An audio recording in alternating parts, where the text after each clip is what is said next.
all, and welcome to the Movie Bears podcast. I'm Brad Harrison. Each week, I'm joined by some of my favorite husky, hairy, huggable homos to talk about something near and dear to our bear-loving hearts, that, of course, being the world of film. We love movies very, very much, and though our opportunities to see new movies have kind of dried up lately to some degree, we're dipping back into some classics. And this week, we are going to have a hopefully great discussion around the iconic film Jaws. I'm excited to jump into the conversation, deep dive into the topic, if you will. We'll also be sharing some plugs and some updates on a very special collaboration that we have coming up starting next week. All of that and more to come. But before we discuss any of those items, let me introduce you to those husky, hairy, huggable homos I mentioned. Jim Pugliavago is with us on the show. Hey, sweetheart, how are you? Hello, babe, and welcome to the podcast, everyone. Strap in, and it's safe to go back in the water. Perfectly safe, I assure you. Why do I not believe you, Jim? I don't know why. If the mayor says we go, the beach is open, we're going in. I mean, you got to trust the president. I mean, the mayor, right? So Yeah. I went there. Yes, I did. Yeah. I did. And I'm not going to apologize for it. Will Indus is here with us as well. Welcome, Will. What's shaking, bacon? A whole lot, man. We got so much to talk about today, guys. We may just need a bigger podcast.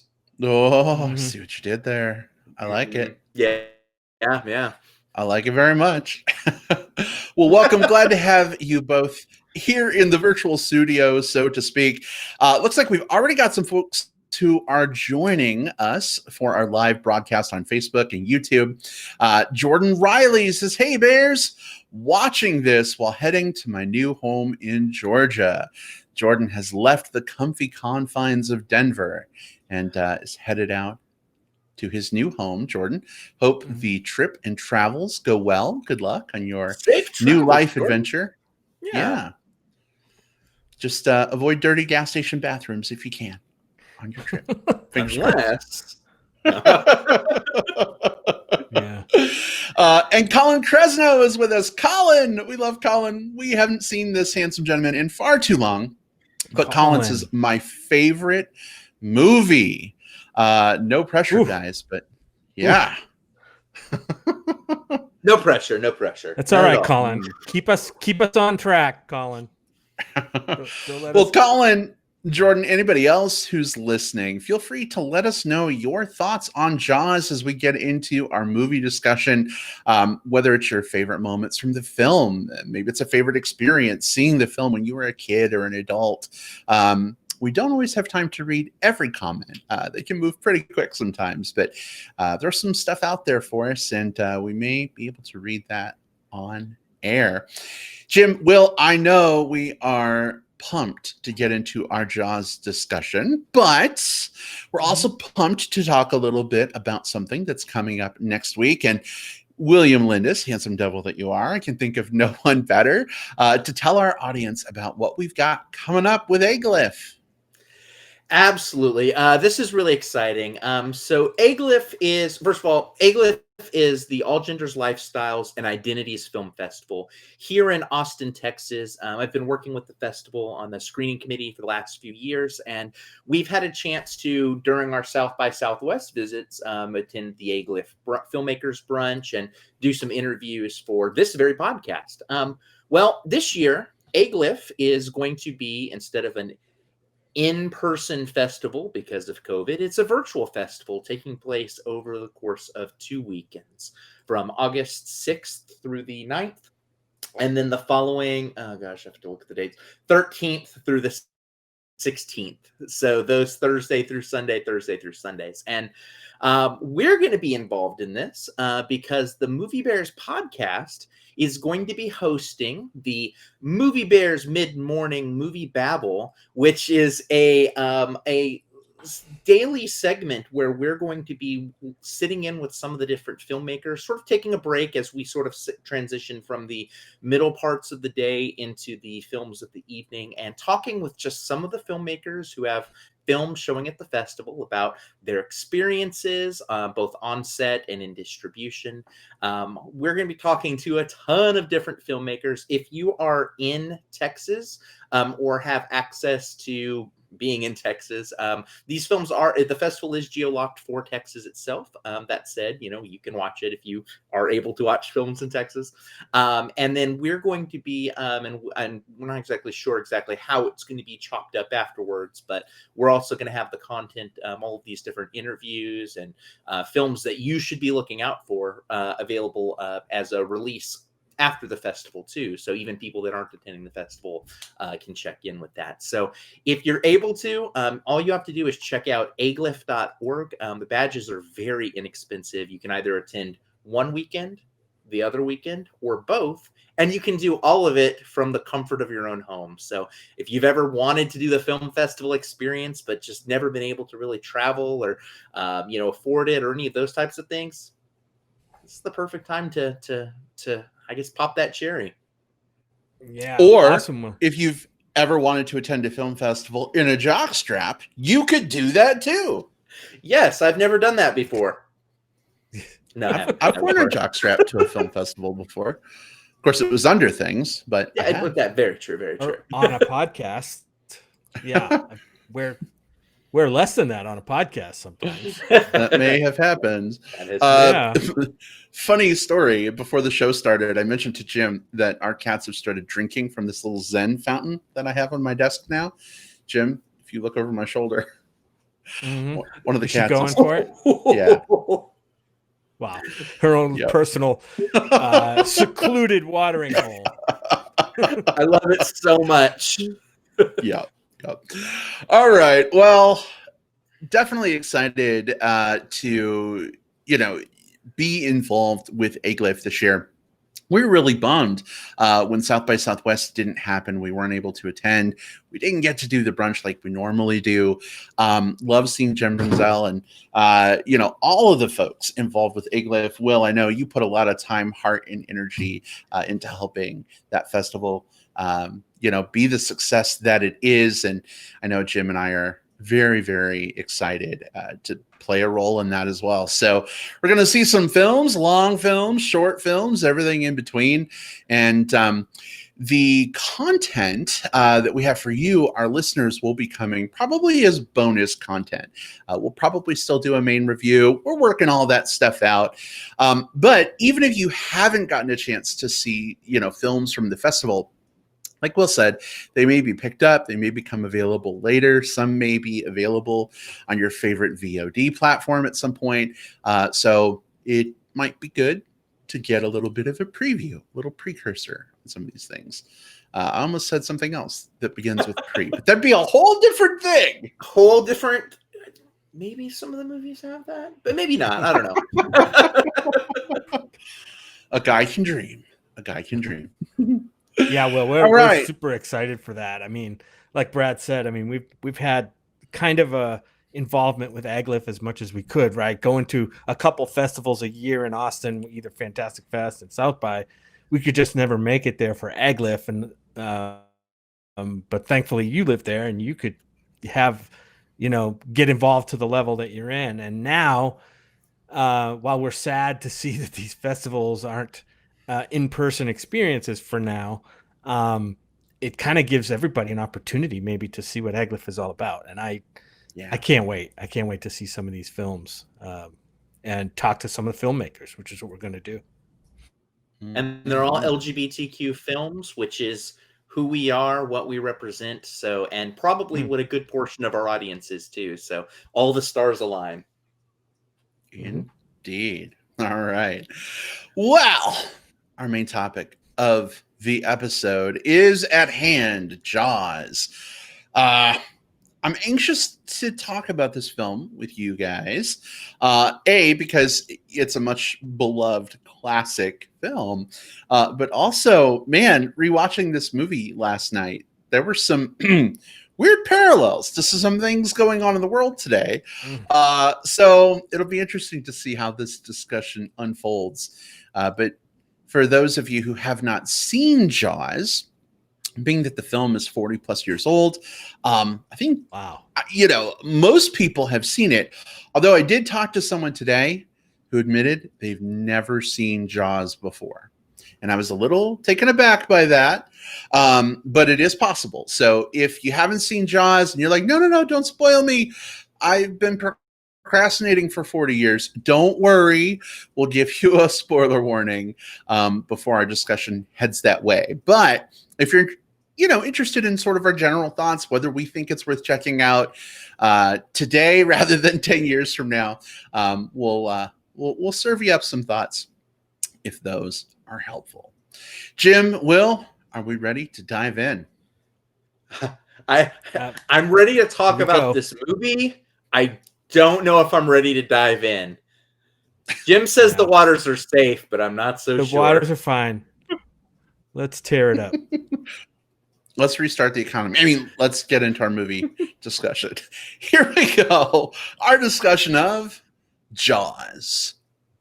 Da-da, da-da, da-da, da-da, da-da, da-da. All right. So, Jim, if you would do us a favor, pretty please, for anyone who hasn't seen Jaws yet, or even for those who have, maybe it's been a while, if you could give us just sort of a general spoiler-free setup of this film and your thoughts. I mean, I don't know. Did you see this in theaters when it came out originally? Maybe tell us a little bit about your experience with this film. I definitely have an experience with this film. So this film, Jaws, 1975, directed by none other than Steven Spielberg. And this movie's considered the kind of the granddaddy of blockbuster films. I think this is widely considered like the original blockbuster, kind of the whole idea and terminology for blockbuster came about with the release of this movie in 1975 and the success that it had after that. Mentioned that it was directed by Steven Spielberg. I looked it up on IMDb, and it's only his like third or fourth feature-length film. He did several shorts before he did feature-length films, and I think only his second theatrically released film. So really early on in his career. So here's a guy. I mean, we talk about Steven Spielberg a lot, obviously, and we praise a lot of what he's brought to the screen. I mean, so many classics. But for a director to hit his stride that early in his career is really remarkable. And so we'll get into it. I'll read most people know Jaws, but I will read the kind of the general synopsis, which goes: when a killer shark unleashes chaos on the summer beach community of Amity, it's up to a local sheriff, a marine biologist, and an old seafarer to hunt the beast down. So we have Jaws. I consider this the movie that probably set back shark conservation at least half a century at this point by now, which is kind of a sad thing, although it's hard really to hate this movie for something like that. Even watching it today, as Brad mentioned, we watched it last night, rewatched it again, probably my 10th or 12th time seeing this film. And it's still astounding what this film brings to the table and the feelings that it gets across to you. I can't wait to get into talking about it with you. My love for this movie is very nostalgic in that I went to the drive-in to see this movie for the first time in the summer of 1975 in a beach community of actually, I think, in Plymouth, Massachusetts, which is not too far from where Jaws was filmed, which is mostly, I think, off of Martha's Vineyard in Massachusetts, which is one of the two islands that are just off of Cape Cod, the eastern part of Massachusetts. And so it was a huge deal when this came out, especially, not just across the country, but specifically locally, because people knew that it was filmed very locally. And I went to see this movie in the drive-in, And there were a couple of interesting things about that. Number one, first of all, it was the first movie of the night. Kind of like after they used to show cartoons like before movies, kind of waiting for dusk to settle. Well, they showed the cartoons and then they got into the movie. Well, the first scene in this movie is very dark scene. It takes place at night. And I'm not going to give anything away in spoilers here, but it takes place at night and it's hard to see. It was very hard to see on a projected screen at dusk when it's still not fully dark. Drive-in theaters were not known for their like advanced technology projection systems. We're talking about film and a filament bulb and a glass lens, trying to project this thing on a freaking, 100-foot screen or whatever it is. And so you couldn't even tell what was happening in that first scene. I mean, you could hear the audio track and you knew certain things were happening, but you really couldn't see it very well. You could just see shadows here and there. And believe it or not, that made it even more frightening to me, was that opening scene. And the next day, after seeing this movie and everybody in the family is, we're all sitting in the car watching it. I was like, just turned 15, basically. So everybody in the family is traumatized by the movie. What do? I go fishing with my grandfather on his boat out in off of Cape Cod and catching sharks, like small ones, like sand sharks, like this big. But it just brings me back to the time so much. I love this movie for the filmmaking. I love this movie for kind of the nostalgia factor. I think the first half of this movie is like about perfect for me. And there's a lot of it I liked in the second half as well. But I think the setup of this movie, I think, is fantastic. There's a lot to talk about here. Just a visceral horror, classic horror film done like nothing else had really been done before up to that point. Of course, we've had a gazillion movies that tried to rip off Jaws. We've even reviewed several of them on this show. But this is the granddaddy, and I don't think anything has really topped it yet in terms of kind of the feeling of dread and fear that this gave me. I mean, there are people out there now who will not like have a visceral fear of like going in to the water, into the ocean, whatever you want to call it. And my love for this movie knows no bounds. It's a great one.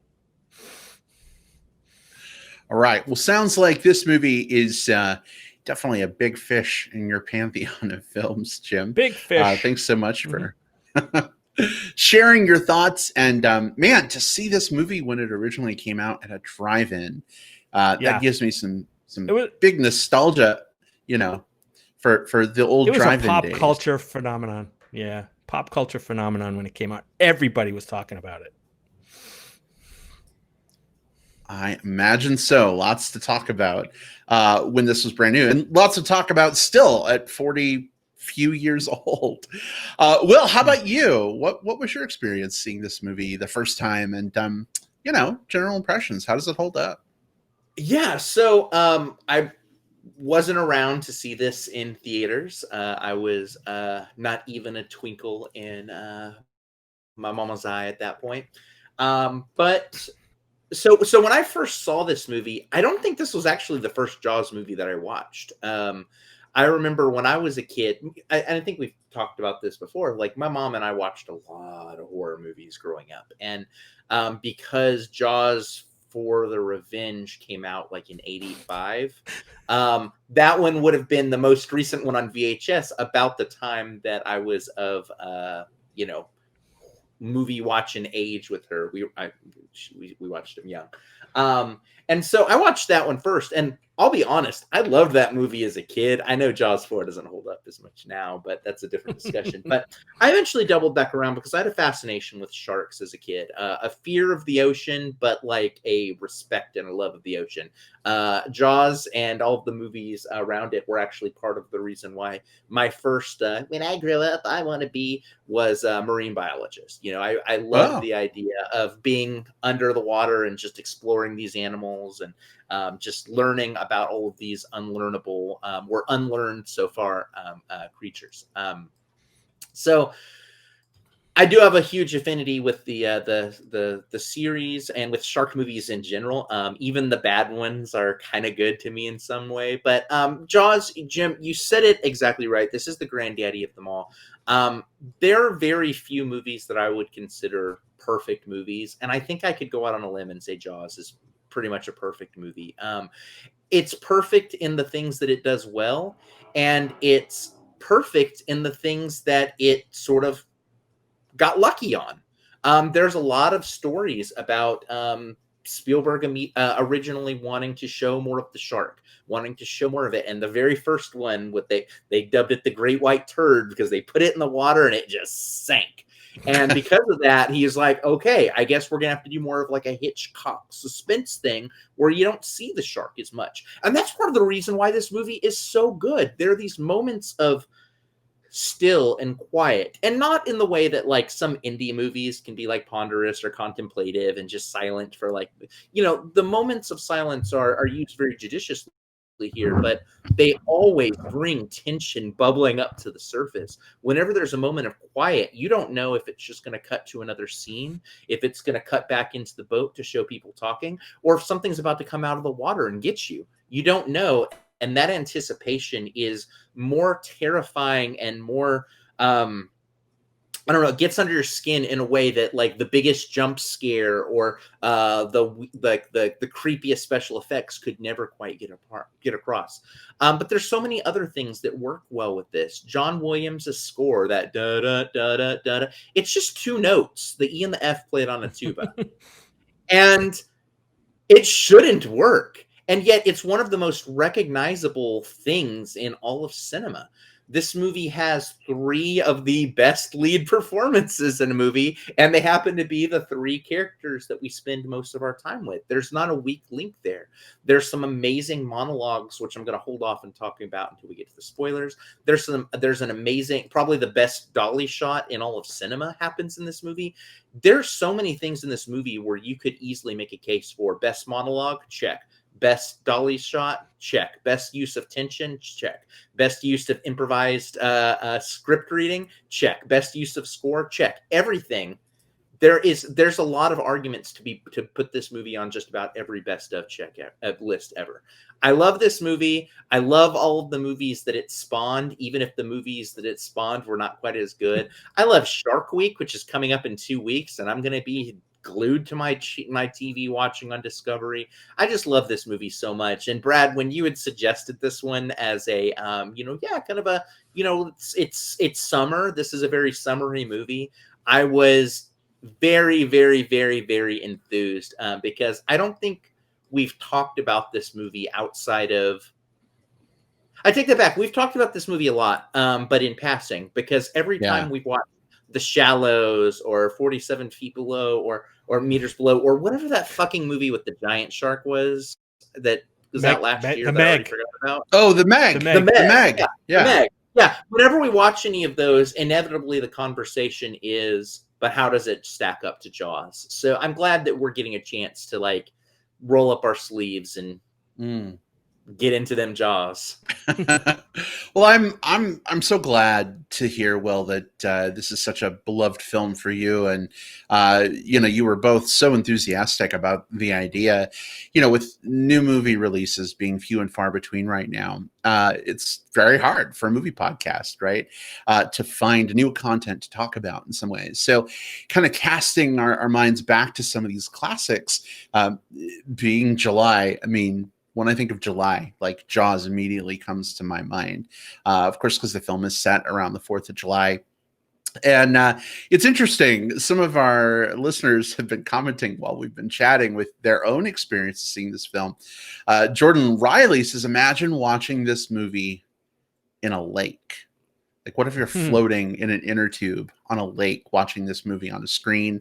I was just seeing earlier that San Diego is going to start doing dive-in movies like on the beach, and people can just wade in the shallows and watch film. And then Jordan's like, yeah, then imagine if something touches your leg while you're watching the movie under the water. Like, interesting story about that, Brad, is here in Austin, we've had, I think this is the first summer where we haven't had one of those in like the last 5 or 6 years. Alamo Draft House goes out on the lake and they do the Rolling Roadshow does Jaws. I haven't made it out to it yet because it's one of those ones where it's like, it feels like it's a bit of like I'll have to drive out there. I'll have to like, get out.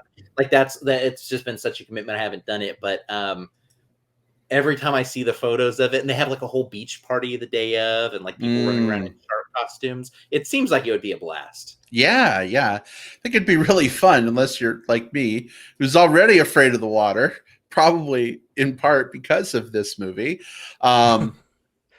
Maybe I could just watch from the beach. I don't know. But Sam, oh my gosh, I haven't talked to Sam in probably, I don't know, 10 years. Gosh, when was the last time we saw Sam Roberts Duarte? But hey, Sam, welcome. Glad to have you with us. Sam says, I love this movie. I love the subtle techniques, such as the Dolly Zoom, which you had mentioned that amazing Dolly shot. I'm sure we'll talk more about that. He says the use of reflections, some very cool stuff there, and actual shooting stars in the movie, which is pretty incredible to think about. Like, you just happen to be filming. You just happen to be pointed at that part of the sky when a shooting star flies by. I didn't mean to rhyme, but I guess I will in time. In any event, it's like the stars literally aligning for this fantastic film. So a lot of folks love it, and I love it too. I saw this movie originally at a drive-in as well, although I didn't see it when it first came out. This movie came out 6 count on my fingers, 6 years before I was born. But it was one of those things where, like, it was only, I don't know, 9 years old when I saw it at a drive-in movie theater. And it scared the fucking pants off me. I remember sitting in the back of my dad's pickup truck, and we had taken the top off. That was back in the days when you could like ride around in the back of a pickup truck. No seatbelts. No helmets, no safety gear. You're just riding in a truck. It's totally fine. And so I'm huddled in the bed of the truck, which of course is pointed toward the movie screen. And the movie is playing out. And I just remember like cowering in the corner of the trunk bed when the shark stuff was happening. And, we've been to Hawaii a couple times. We got married there a few years ago, gotten into the ocean, and I'm always terrified of sharks when I get into the ocean, even in one of the most beautiful places on earth. I get into the ocean and I'm just like, okay, how long till I get eaten by a shark? It's going to happen. Statistically speaking, you'll get hit by lightning long before you ever, get bitten by a shark. But it's like my brain is convinced that it's going to happen.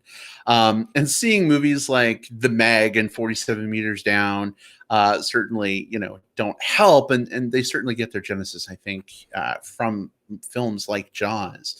But it's a very formative film for me.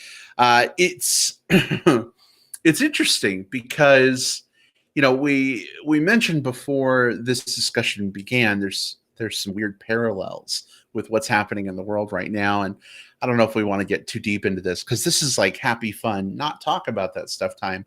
But this whole idea of like knowing there's a problem, but the economy being more important than people's safety, exacerbating that problem, all centering around money. And understandably, I mean, people's livelihoods depend on people in business. We need those things.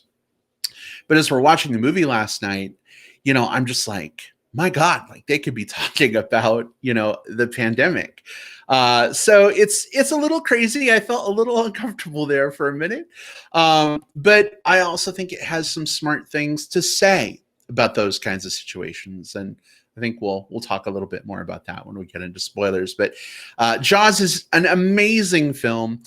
If you haven't seen it yet, run, don't walk. It's available right now on HBO Max to stream. You can also rent it on all the different platforms. I think we bought it last night, even though we have it on Blu-ray. I was like, I want this in my digital collection. And it looked fucking stunning in 4K. We have the remastered Blu-ray from like 8 years ago, and this kind of blows it out of the water. Like, I couldn't believe, blows it out of the water. See what I did there? I could not believe how good this looked. So definitely check it out. We got a couple new folks who've joined. Daniel Jensen. Hey, handsome man. Welcome. Glad to have you here. And Peter Griffin. Peter is with us. Hey, Peter. So glad to have you here. Hey. Welcome. I think it may be the first time he's ever tuned into the show that we've seen. We were going to see this man at an event in Palm Springs in May, and then the pandemic happened, and we didn't get our yearly dose of Peter and his wonderful, wonderful husband. So double dose next time.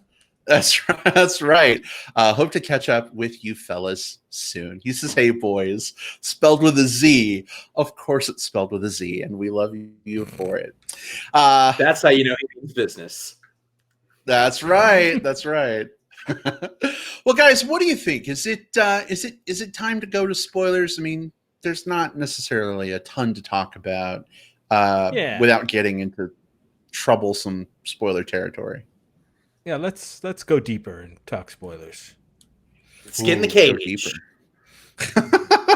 All right, well, listen, this is the part where I awkwardly ramble to give you time to go do something else if you're listening through the magic of digital tape delay. If you want to come back in, let me check my timer. 28 minutes and 47 seconds for some plugs. Feel free. You won't want to miss some of the things we're going to put on your radar. But if you don't care about spoilers, or you've already seen Jaws and you're in it for the meat and potatoes discussion, feel free to stick around because spoilers start now. Where do you guys want to begin? Gosh, go ahead, Jim, because I feel like I could just rattle off like a billion things that I love. So yeah, there's so many things. I mentioned at the beginning that I think I'm fond of the first half of this movie much better than the second half, even though I think the second half has some of the some just equally memorable scenes. Obviously, the climax of the film happens in the second half, but I just think the setup of this film is just so well done. I mean, we get at least 2 shark killings in this movie, like in the first, I think, less than 20 minutes. We're getting, and it's not a horror movie that's really out to get you with. It's not a slasher movie where it's just you have these on-screen deaths and they're just like ho hum. I mean, these are like really gripping moments. I mentioned the opening scene. It's take place where the girl, I think her name is Christy. I'm not sure. Chrissy. She's out for a swim, a moonlight swim. They leave a keg party on the beach, and she goes out swimming by the buoy, and the shark attacks her from under the water, and you do not get to see the shark in this scene at all. The shark is not shown, and all you see, the camera's above the water for just about the whole time. So you see the effect on her. You hear her screaming, the horrible screams of somebody getting attacked by a shark. Nobody can hear her. Just like puts your heart in your throat, like, oh my God. We know a shark attacked her. We have no idea what this thing looks like. It's horrible. Obviously, she's dead. And then, of course, later on, this movie isn't afraid to kill children and dogs either. But no one is safe. No one is safe.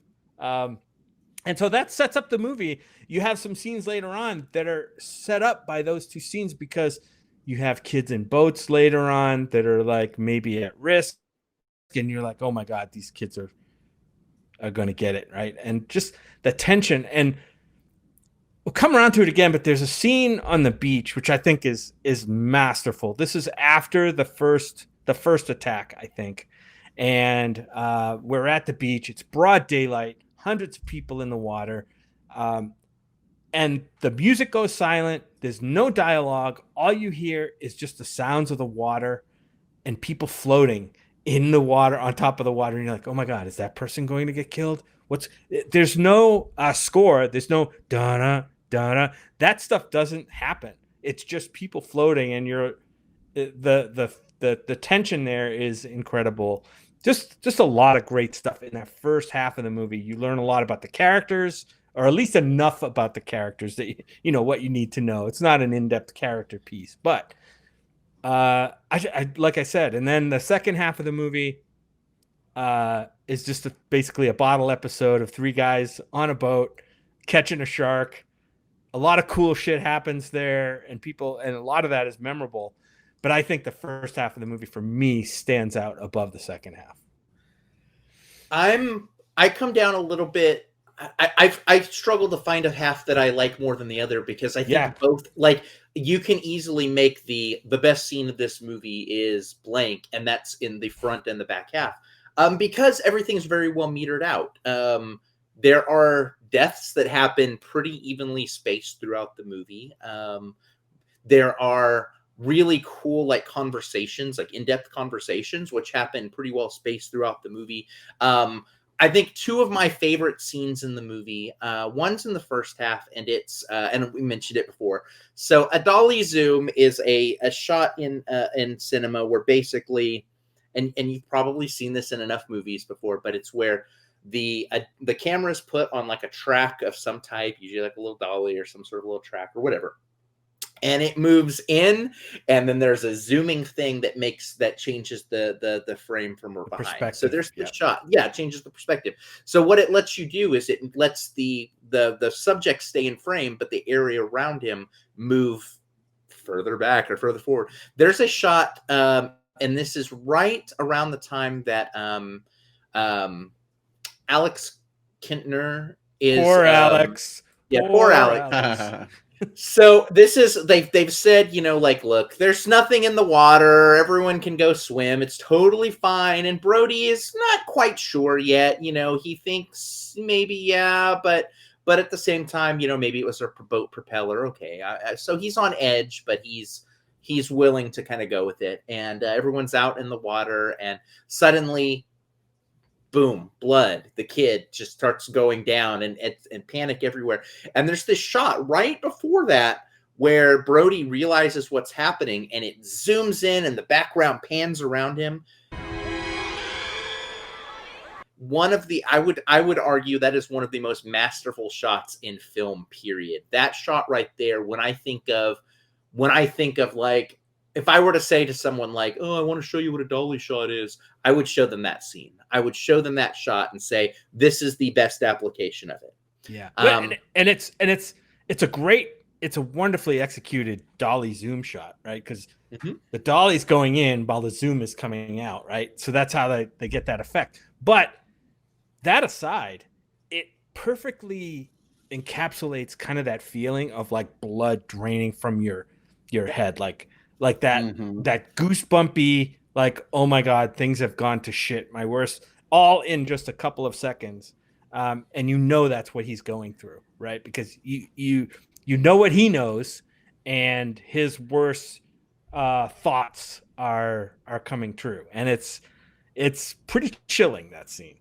That's why you use that kind of shot. It is not a crazy trick shot. It is not something that requires like a lot of special effects and, like, you know, all of these different things. It's a pretty common technique in film.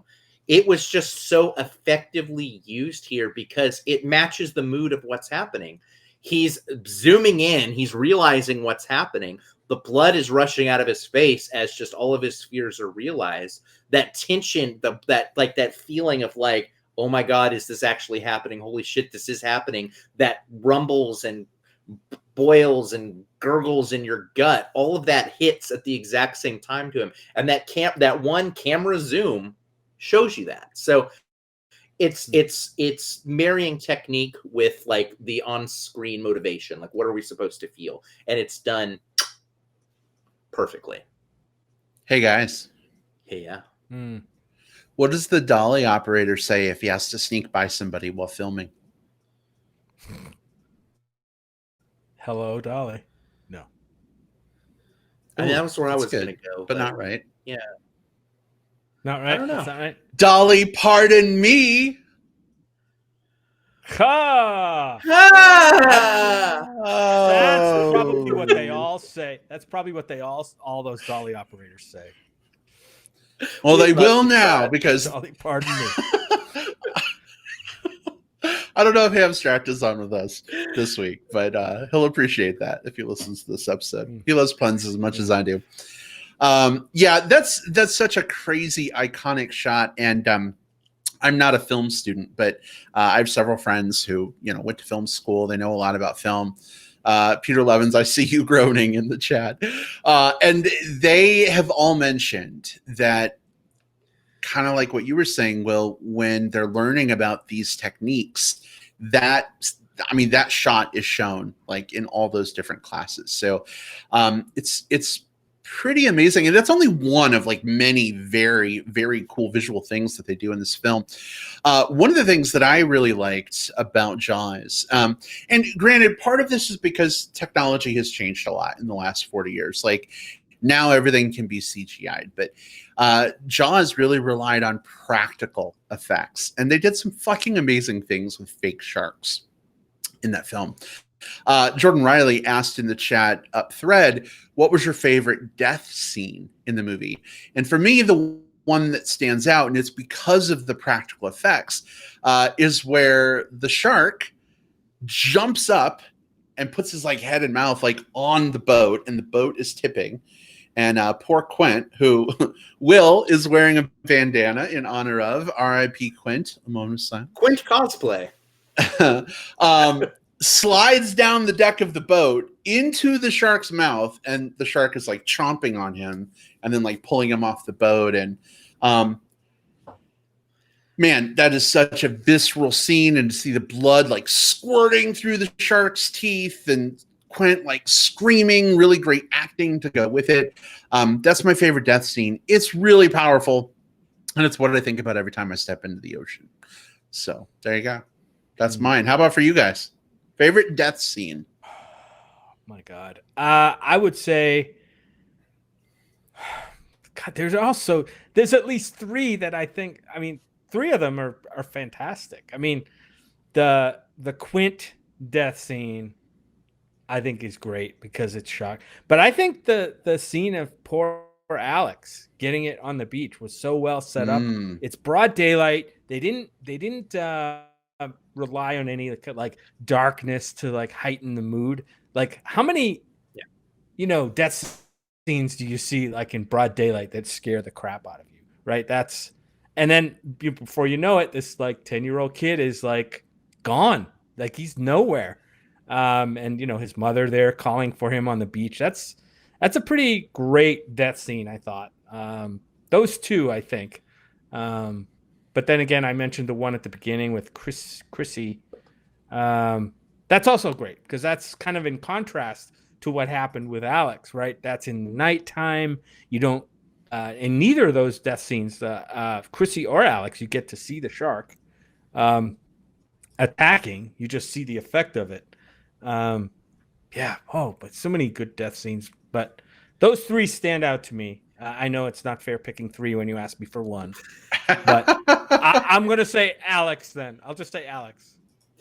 It's fair in that, like, if I were to hold to my, like, there's not a bad note in this movie, like, there's not a bad death scene in this movie. Like, all of them work in different ways. I can tell you the one that most impacted me because of the age at which I saw it for the first time. Because remember, I saw Jaws 4 when I was like really little, and then like we went back and we watched the other ones, but I was probably 10 when I watched Jaws, And there's a scene where the Brody kids are off in the kind of the inland, the pool, the shallows, and there's a guy that's nearby on a boat, and he gets like chomped, his leg goes off, he gets killed. All of that's super impactful. But the thing that impacted me the most afterwards was there were some really legitimate consequences for Mike. He was in shock on the beach. I'm 10 years old, and I have no concept of what shock is. And so my mother is a nurse. That's the other thing, she's both a nurse and and she likes horror movies. So I was able to have some like, what's going on here? And she walked me through like, well, this is what happened, and this is why he was experiencing that. And so it became an even more memorable moment as a result of that. I didn't know the human body could even have that type of reaction until afterwards. And that terrified me, to know that I could see something, so I could be in such peril, such like stress, come so close to death and survive, and yet still have my body just say nope to the whole thing. That scared me. Yeah. And on getting back to the Alex Kittner death scene, back in 1975, I don't think there were many movies that would show like the actual death of a child on screen that way, in such a visceral way. I can't think of any other movies off the top of my head that would do that back in that time frame. I can't think of many movies that would do that nowadays. Yeah. Kind of crazy, right? Seeing a kid get it like that is pretty rare in film. That's traumatic when you got, you're sitting at the drive-in with the whole family in the car, and little Bobby and Susie see that happen to somebody like their friend. Kids and dogs always survive unless you're at a John festival. Yeah. and right. And then Dad turns to little Billy and Bobby Sue or whatever and is like, that's what's going to happen to you if you act up. And you're like, you know what? I'm going to keep acting up. I'm just going to stay away from the fucking water. Hey, can we switch gears a little bit and talk about an oddball topic for this film? Yeah, oddball. I'm going to go out on a limb and say that this movie has a super hot scene for bears. Do you guys know what I'm talking about? I mean, there are some like shirtless, non-skinny people on the beach. I don't know if you're referring to just one of them in like one of the scenes. I don't know. Jim got it. There's a scene where the three of them, Brody, Quint, and Hooper, are on the Orca, and Hooper and Quint are like showing their scars to each other on their hairy legs and opening up their shirts. And at one point, Richard Dreyfuss as Hooper is like, well, I have the best scar of all. You want to see? And they're like, yeah. And so he unbuttons his shirt, pulls it open, beautiful hairy chest, and he points to his heart. And he's like, Mary Ellen, whatever, broke my heart. And they're all laughing. Ha, ha, ha, ha, ha. But like Richard Dreyfuss's hairy chest is on screen for like 1 minute and 47 seconds. And it's awesome. It's like a big dick. It's like a dick. It's like a dick contest, basically. That's what they're. It's a very bro-y scene. It is, but a little homoerotic. It's great, like the scar comparing, but there are two moments of just absolute genius character building inside of that scene. One of them is super small. When they're comparing their scars, and Brody has not been out on the water and he doesn't have those. And there's that brief moment where he like lifts his shirt, almost like he's thinking about, do I show them my appendix scar? No, I don't. Like, that's a great little like tiny moment that happens in that scene. But most importantly, at the end of it, they go and they ask Quint, like, well, what about that one? And he sombers up, and he talks about his experiences being a part of the USS Indianapolis. And I said before there were like two favorite scenes in the movie. This is the second one, that monologue. That monologue is absolutely killer. It even has like, sometimes there's like a thing in like film history, like where like something takes on like some folklore outside of the thing itself. That scene itself was not in the original script. And as they're talking, they're like, we really need some motivation for like why Quint has such a hard on for going after these sharks. So they kick it around. They're saying uncredited scriptwriter on the film called Howard Sackler, and he writes this like quick little half-page thing, and they're like, okay, cool, but it's too short. So then Spielberg gives it to his friend and another director, John Milius, who kind of came up at the same time as him, and he writes this 10-page script, and that's too long. So then Robert Shaw gets a hold of it, and he's like a stage writer in his own right. And so Robert Shaw's Quint takes it, he chops it down to the middle, and he gives us this final product, which is, again, a pretty much beat for beat, I would not change a word of it, perfect monologue that tells us everything that we need to know about this character. And it sets up some amazing moments for later on. He talks about how he doesn't want to he'll never wear a life jacket because of that experience. And later on, when there's some life jackets available, he does not don one. There's that monologue is just, I was eating dinner while we were watching it earlier, and I just had to set down my fork and just like, the next 3.5 minutes, like I can't do anything else but just bask in it. And it's the ultimate irony that he meets his end the way most of the sailors in that story about the Indianapolis met their end, right? Yeah. Just by getting eaten by a shark. He's a scene stealer in this movie, obviously, right? He just chews up the scenery whenever he's on the camera from the get-go. He's in the back. He's in the back of the room at the town council meeting or the town forum, whatever.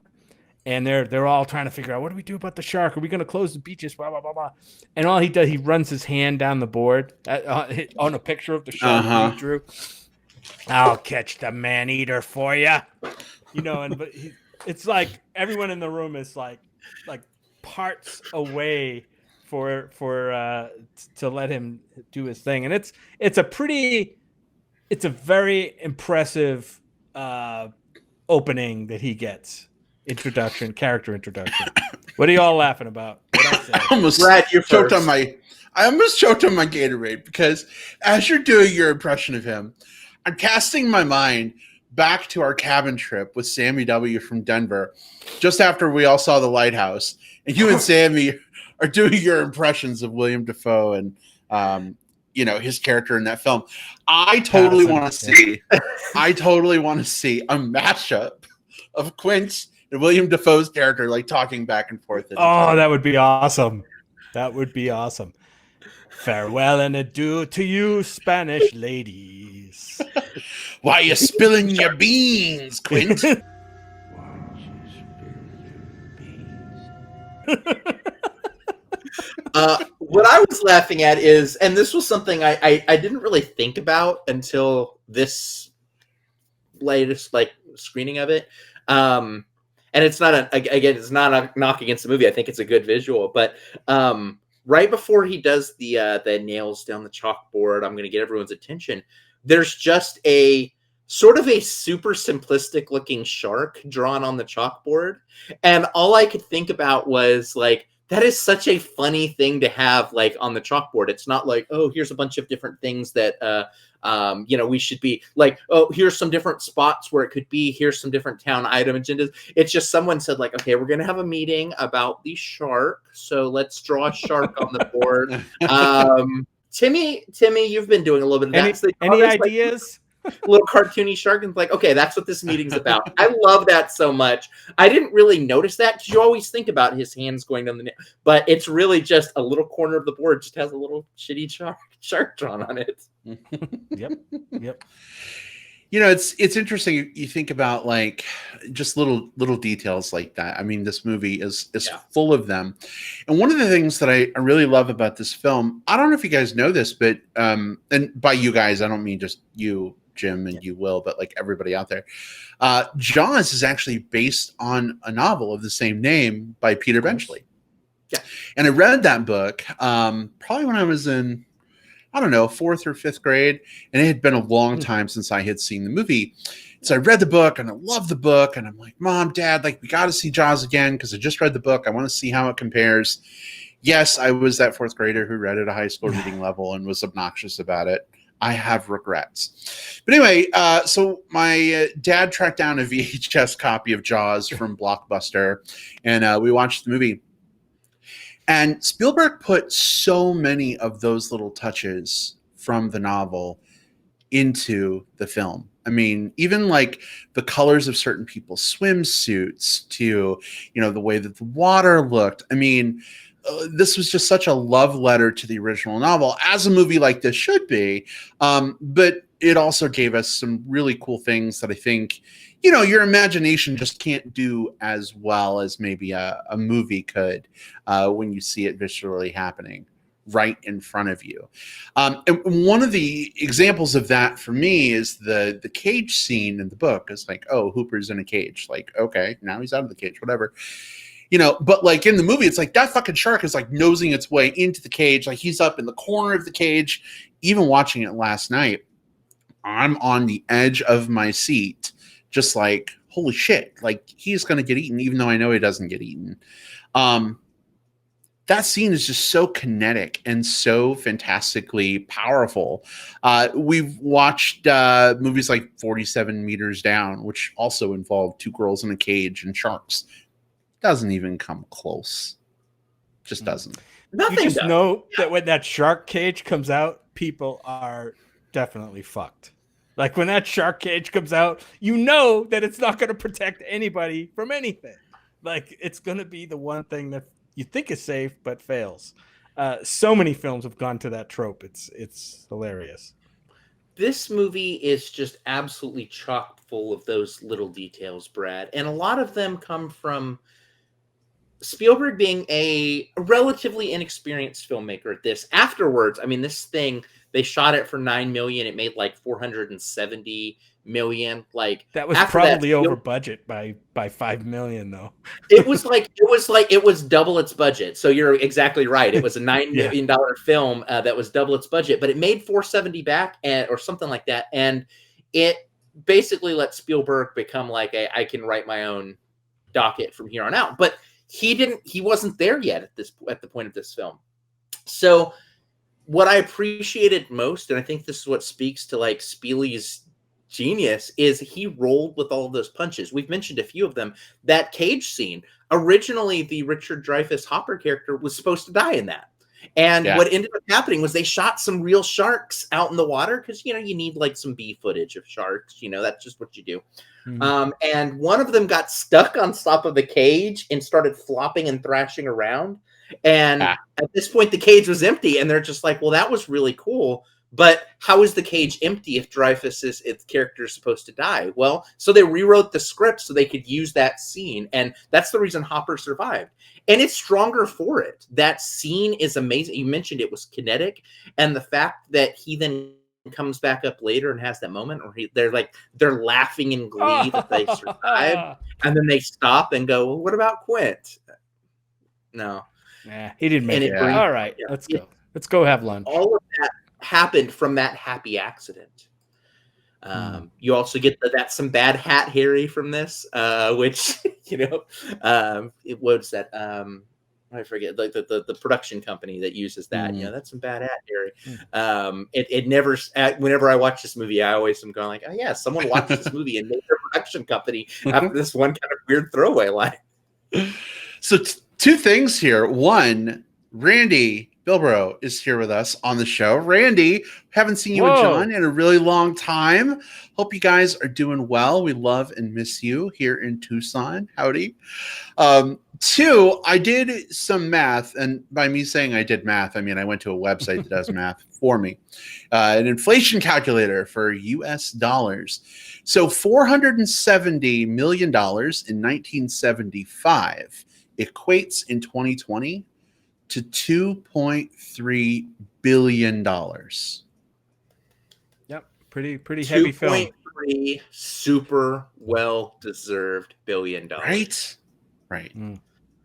And it's this movie has a legacy outside of, I mean, you think about what this movie spawned. It spawned three other Jaws movies, which each Jaws movie I think was worse than the one before it, but it spawned those. It spawned the film language that's used in pretty much every other shark movie that we've seen. The good, the bad, the ugly. There are still some good ones out there. The Reef is good. The Good, the Bad, the Ugly was a shark movie the whole time? It was, absolutely, the whole time. You didn't realize that? What the fuck? When that's what that standoff came across the shark. Yeah, feeling lucky today, shark. Yeah, it's like Clint Eastwood, Robert Shaw, and the shark just staring each other down. But not Clint Eastwood, Quint Eastwood. Quint Eastwood. Oh yeah, okay. That's the mashup. I'm in for that movie. But you know, we have Shark Week because of this. We have, unfortunately, a shark conservation issue, not because of this movie, but because of the reactions to the movie.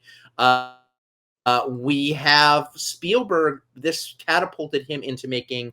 After this came Close Encounters, like 2 years later, and then like 4 years after that was Raiders of the Lost Ark, or somewhere in that ballpark. And so you could. This was the dawning of the age of easily the most prolific / and Aquarius, most like renowned director of our lifetimes and of several people's lifetimes. I mean, this is a movie 45 years ago, and Spielberg is still like, I think you can make the case for he's still kind of like sits atop the throne. I mean, Jaws is no warhorse, but it's okay. Yeah, it's not a warhorse. Sure. Now that's the mashup I need. Or shark. That would be the most exciting 20-second movie ever. Well, it's funny you mentioned the Jaws sequels. I don't even remember which sequel this is from, but it brought to mind a scene where like they're in some kind of like aquatic park or something. They're underwater. Is that 3? In like a glass tube, and the shark starts like smashing into the tube.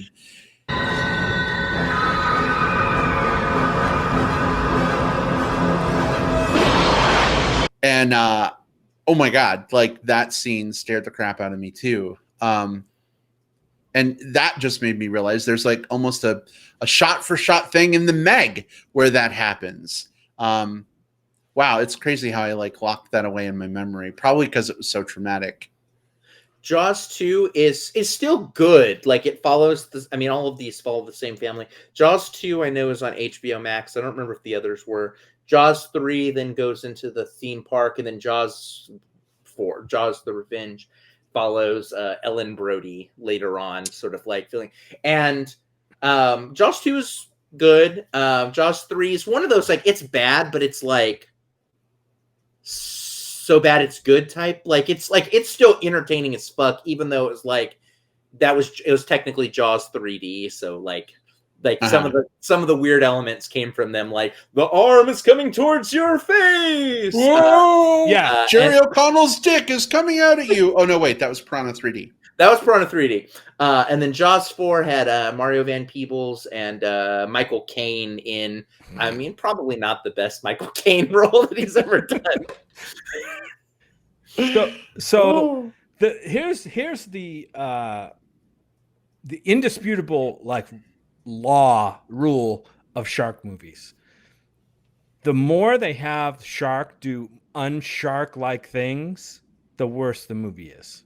Like that's the relationship. Like this movie, the shark pretty much does what sharks do. They swim around, they might eat some stuff, and that's pretty much it. Sharks don't bash themselves into fucking glass containers, right? They don't, fall from the sky in tornadoes, all right? So like the further away you get from what sharks really do, the worse the movie is. Right, like when the shark is out back behind the school smoking a cigarette and selling dope to kids, like that's not a good shark movie. No.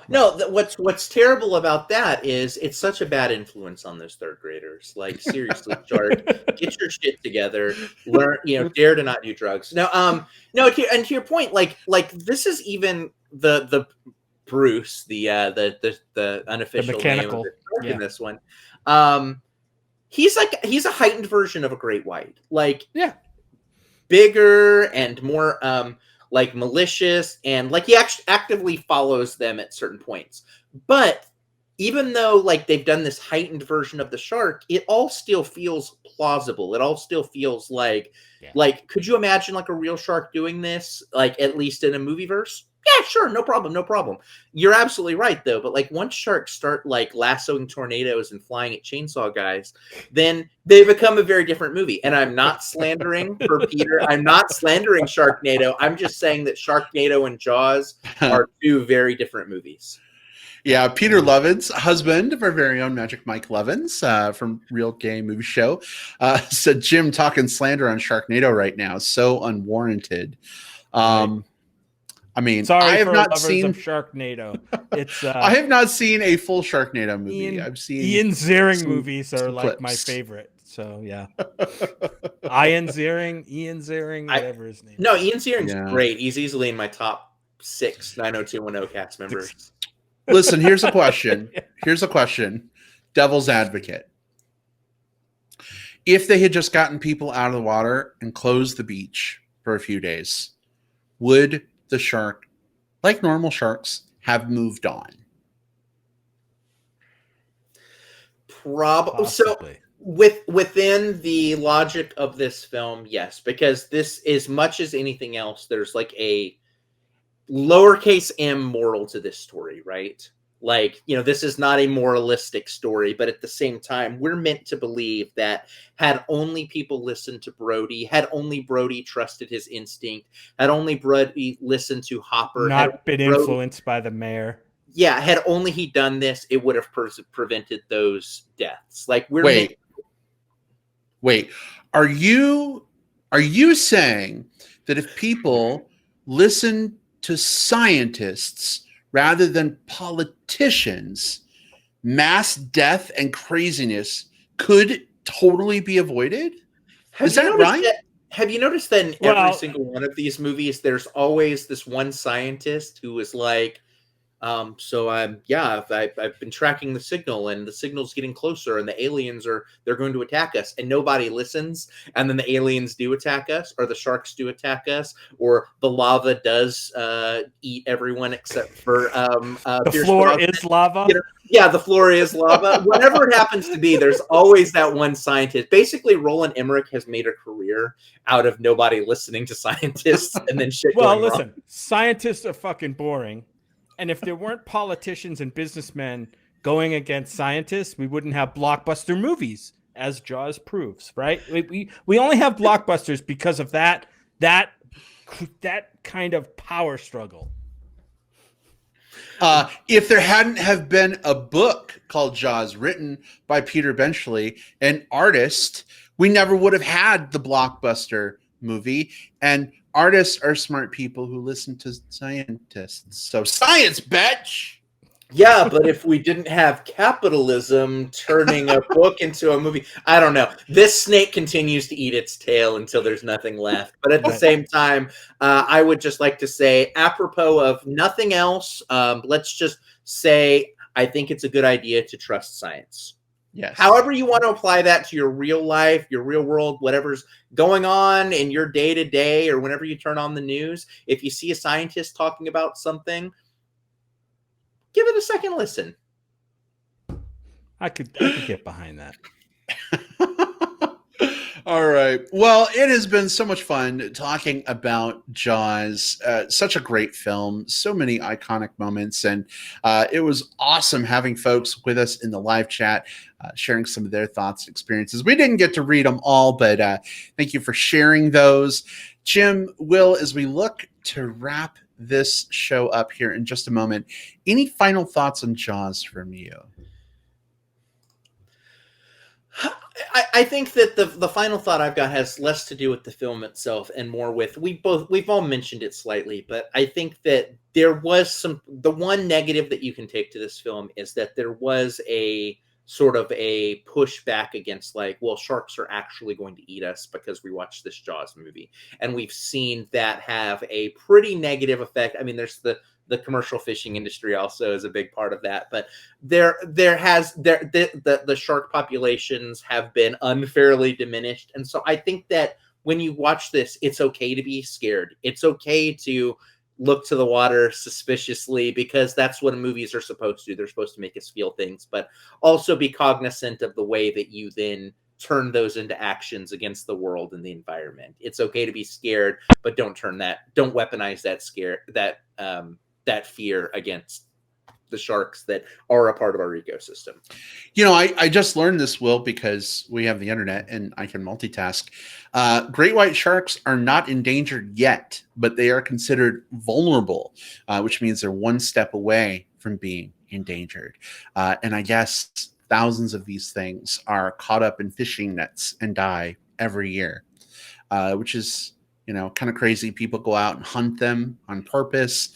I don't know if they're using spear guns with barrels to like keep them above the water or what, but that's pretty crazy, and that's pretty sad. And a lot of times when you eat things, like if you go to a seafood restaurant, you're ordering things like, not even a seafood restaurant, but if you're ordering like scallops and stuff like that, like sometimes what you're actually eating is like shark meat, like it's sometimes used as a cheaper substitute to sort of like full consumer type thing. So between accidental catchings, between a lot of the intentional killings that were happening, and between the opportunistic or shark fins being used as like aphrodisiac or whatever, there's a lot of different things that have all gone into really, really hurting these populations. So enjoy the movie, but don't go out there and try to fucking punch Bruce in the face, because one, it's not going to go well for you, and two, it's not going to go well for Bruce. Yeah. If Bruce is around, find something else to do. Stay on the beach and build sandcastles, whatever.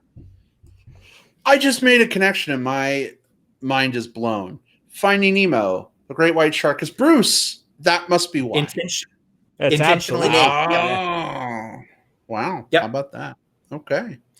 Well, good on you, Disney Pixar. Jim, final thoughts on Jaws? Nothing specific. Just that. Did anybody else have thoughts of Whataburger during the beach scene? 100%. 100% because of the orange and the white changing room. Yes. Oh, gotcha. Yeah, all the cabanas are like orange, white stripes. I'm like, oh my God, we definitely need some Whataburger right now. Does that mean green chili doubles for dinner? Green, maybe it could definitely. No, just a great all around film. We could talk about this movie for a long time. So many great scenes. I'm thinking about the scene where Alex Kettner's mother approaches Sheriff Brody, like such a gripping scene of grief and just like, Sheriff Brody standing up to a responsibility that he was kind of, was he powerless to do anything? He's questioning his motivation. Should he have been influenced by the sheriff at that point? I don't know what kind of power dynamics go on there. Can the sheriff fire the chief of police in a town that small? Maybe. There's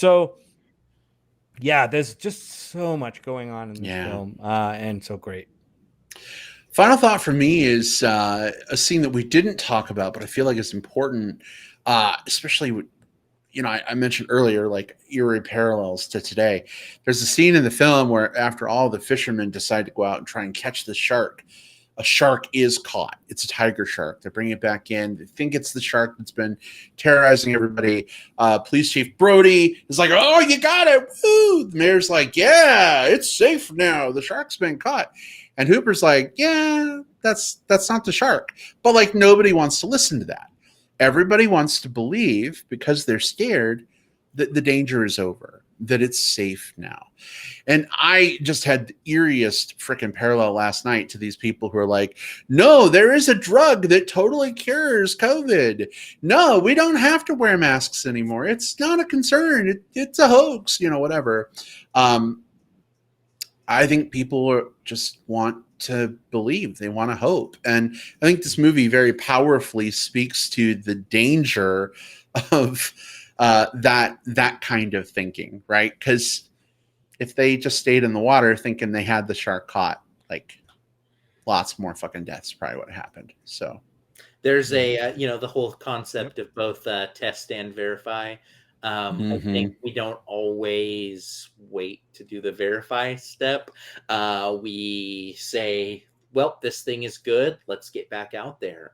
Let's just do our thing. And we see it all over social media. People jump to judgment and conclusion all the time without any data at all. Somebody says something, 100 people run with it, and it becomes de facto,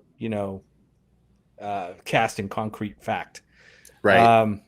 And that's, unfortunately, I don't think that situation, it existed back in 1975, apparently, in Amity. And I just think it's still around.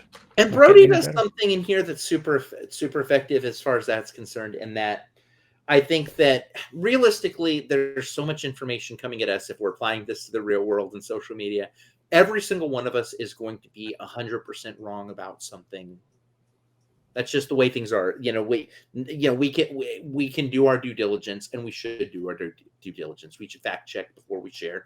But there's still going to be things that we get wrong. Brody was wrong here. Brody was standing there posing next to the shark and was super into it. But once he realized that, yeah, something's not adding up, and once Hopper gave all of that evidence why over dinner and over wine, why maybe he should reconsider it, Brody did the right thing, which was owning up to the fact that, yeah, I probably was a little too hasty. Let's go cut this shark open. So what I encourage everyone to do is, when you are challenged, go cut that shark open. Whatever that shark open to be. Take a good whiff and look inside. Well, it's funny, and I promise I'm not picking on you whatsoever, but you just called Hooper Hopper. And now I'm thinking of Hopper from Stranger Things. Oh, yeah. In place of Hooper in the movie. And I'm like, I would fucking watch him try and take down a shark in his underwear. That would be amazing, wouldn't it? So okay, yeah, I would watch Stranger Things. There's something there. Ooh, I like that. If we got instead of Brody, Hooper, and Quint on the boat, what if we got Dennis Hopper, Hooper, and the other Hooper, Dennis, and the other Hooper from Hopper from Stranger Things, we could have a Hopper, Hooper, Hopper. And they're drinking a very hoppy IPA. Yeah. Oh, that's a hop too far. That's a hop too far, Will. That's a Hooper, Hopper, Hooper, Hoppy hop party. Oh, gosh. Okay, let's move on to some plugs as we wrap this up, because obviously we've gotten punchy. This is the part of the show for anyone who is new to our format, where we maybe put some things on your radar that we're excited about, we think are fun. Often they are film related. Sometimes they're film adjacent. I'll go ahead and kick us off. It's a video game, but guys, this might sound weird, but I feel like video games are like films these days. You just play them for 30 hours to get through the film. I recently, as of 5 minutes before the podcast began, just completed playing The Last of Us. The sequel to the game came out a couple weeks ago, I think. I had not played the original. Just finished Horizon Zero Dawn, which was amazing. I fucking loved it. But everybody was like, oh my gosh, you have to play The Last of Us. It's one of the best games ever made.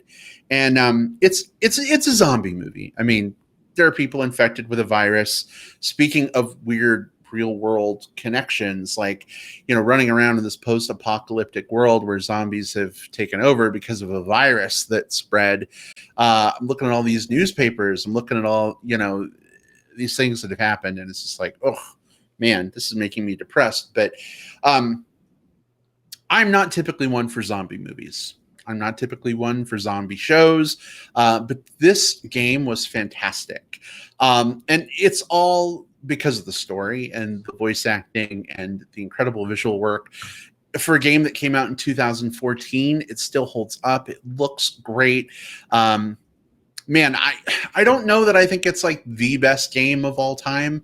I don't know that I don't know. It's hard when something is hyped for so long to necessarily feel the same way, especially years after it came out. But The Last of Us was pretty damn special. So I'm looking forward to playing the sequel, which just came out recently. I've got it downloaded and waiting for me. But if you're looking for a great game that's kind of like a 12 to 16 hour movie, depending on if you check every corner of everything like I do, because I'm very anal, then this might be a cool game for you to check out. I picked it up on sale for $9.99. PS4 is doing a summer sale, so it's a perfect opportunity to pick it up and check it out. Hey, Brad, quick question. Why did you check every corner? Why did I check every corner? Yeah, no. Yeah. I feel like this is a setup for something. Do you want a real answer or a joke answer? You said just a second ago you checked. You looked in every crack. Yeah, every crack, every corner, because you're what? Oh, I'm anal. Oh, that's right. Okay, sorry. I just wanted to make sure that's on the official transcript a second time. I mean, in high school, they used to call me Anal Man. So, I mean, there you go, because I was so anal. Oh, my God. That's my favorite part of Phase 4 of the MCU. Is that... You better be careful. Marvel's going to sue us. Anal Man. Anyway, I don't know if I can top that, so I'm going to stop while I'm ahead. Let's get to the bottom of this. Yeah. Oh, I love how we're so versatile with our puns. I mean, they just happen very easily, but we're digging ourselves into a hole. So, Jim, way to be cheeky. Jim, what's your plug this week?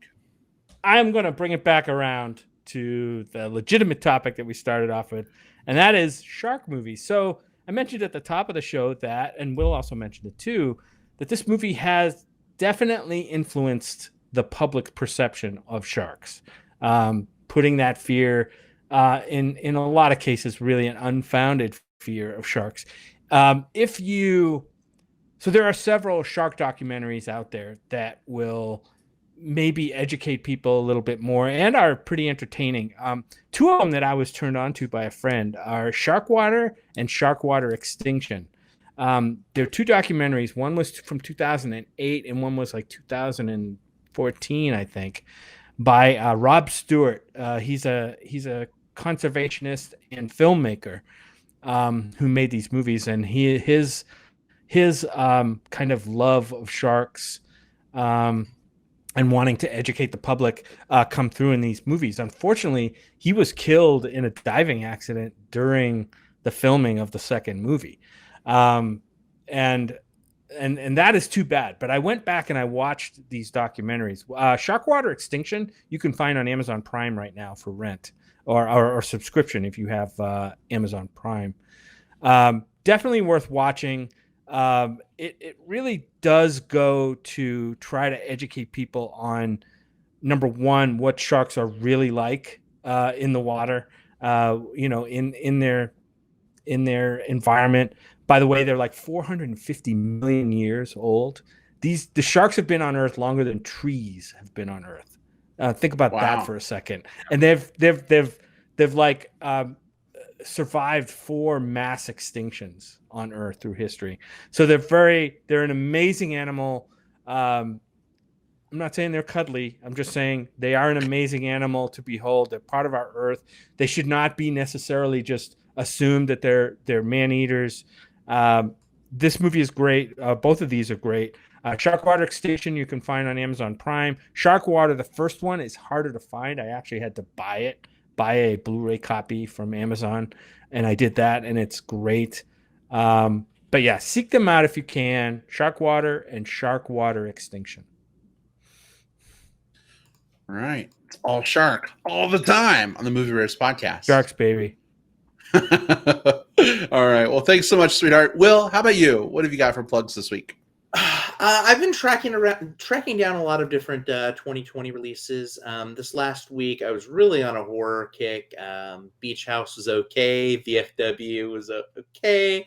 The Rental is not worth your time.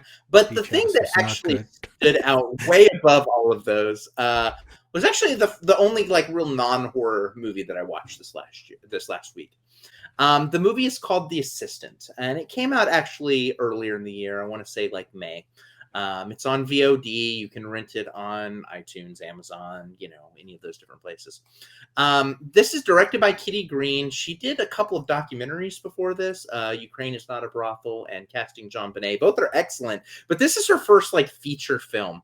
And she takes this actress, Julia Garner, who's in a lot of things that I haven't watched that I keep hearing that I should watch, like Ozark and The Americans. I haven't watched either of those shows, but people keep telling me about it. But so The Assistant follows one day in the life of this woman who works as an assistant for a unnamed, powerful Hollywood film executive. He's never named. But based on that description, you can probably guess like some of the things that might be going on in this movie. But it just follows this one day of the both minor and major either inconveniences and microaggressions to pretty severe things that happen in and around this woman's life as she works within this industry. And it is remarkably telling. It's a very understated film. Every scene just absolutely delivers without it being like over the top and melodramatic. I was reworking my top 5 of the year list, and this knocked a bunch of things down. It's somewhere in like the 4 range for me so far this year. It's called The Assistant. It's a brisk 97 minutes, and I think you'll enjoy it. Again, you're not going to find any like really big bombastic scenes in this one, but you're going to see an incredible story told remarkably well. Awesome. Will, I know you mentioned that, and it's still on my list to see.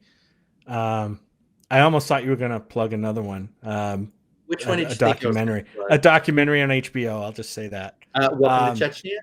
Yeah, that one was rough. I watched. We won't go into that, but we'll talk about it offline. Probably rough but good. Yeah, we'll talk later. Yeah, all bleak all the time. Ooh.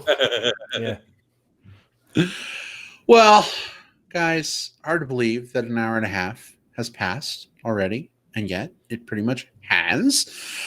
Sadly, we need to draw our discussion to a close. Will, it's very late for you. We need to have dinner, and I still need to work out for the day. Lots to do before bed. But for anybody that wants to maybe chat with us in between now and our next recording, of course, next week we have a lot going on. We begin our AGLIFF coverage. Of course, we'll still have our normal show coming. We'll figure all that out. But if people want to chat between now and then, Jim, where can people find you online?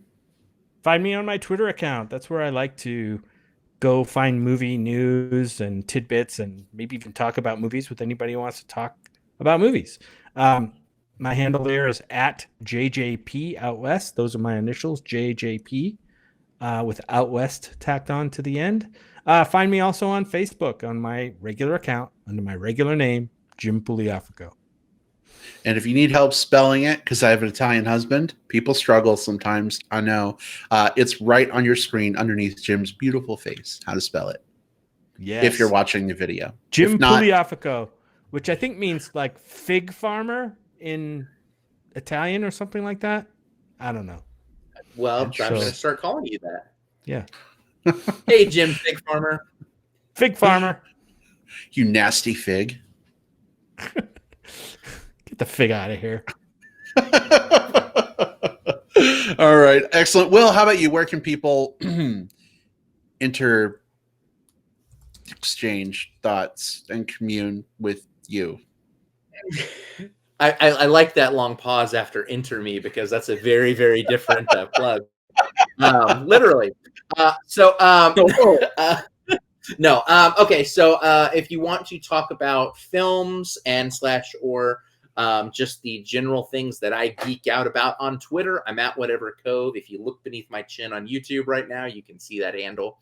I'm on Facebook as well, where basically I'm just ranting about politics these days because everything is bleak and dire. But I'm on there. Just look for William Lindis.